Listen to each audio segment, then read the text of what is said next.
I'm going to show you guys some different ways that you can edit your photo so it kind of matches the older photo that you have.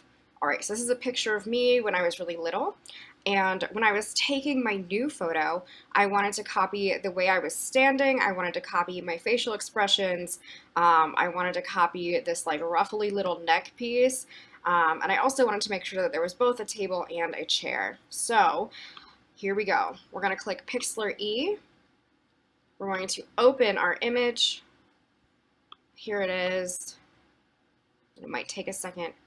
All right, now the first thing I'm noticing, my picture is facing the wrong way, so I'm just going to rotate it. Image, rotation, rotate it left. There we go.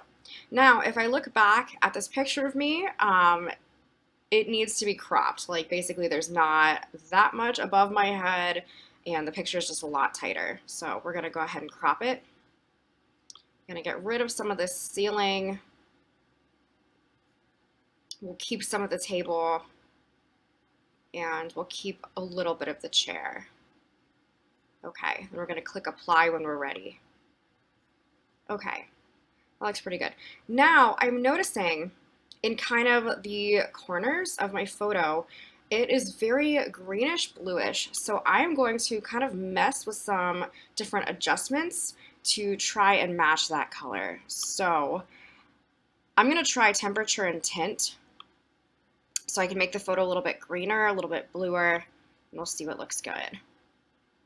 Okay, that looks pretty good. We're getting there. Greenish and a little bit more bluish. Okay, that looks good. My old photo also is pretty dark in the corners, but it's not dark everywhere. So I think maybe vignette would be good. So I'll go to filter, vignette, and vignette just makes it darker or lighter in the corners. So if you go this way, it makes it darker in the corners. You can see it gets really intense. Or if you go the other way, it makes it really light in the corners. Very useful. So I'm going to go ahead. That looks good. I'm going to hit apply. Now, another thing that stands out to me is how pink my little dress is. And clearly I'm wearing these like tissues around my neck and a yellow shirt. So we're gonna go ahead and fix it. Now, there are a couple ways that you can make adjustments to just one area. One thing you can do is you can trace with the lasso to select, and then you can do an adjustment that way, and it'll affect just that area. But because my arms are in the way, I feel like that's a little bit more complicated, so I'm not going to do it that way. Another thing that you could do instead, let me just deselect, I do Control D to deselect that. I'm going to actually duplicate this layer, and I'm going to show you why. Okay, so now I have an extra copy, and I'm going to change the hue on this one to make it pink.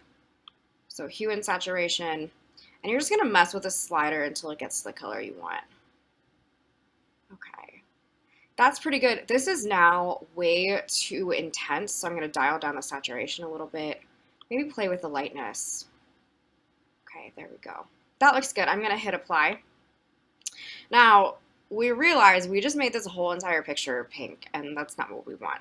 But the good news is we have this other copy right back here. So what I will do is I'll actually go through and I will erase everything that I don't want to be pink because I'm just erasing this one layer. So here we go. We're going to grab the eraser. We're going to change the size. I'm going to make it pretty big.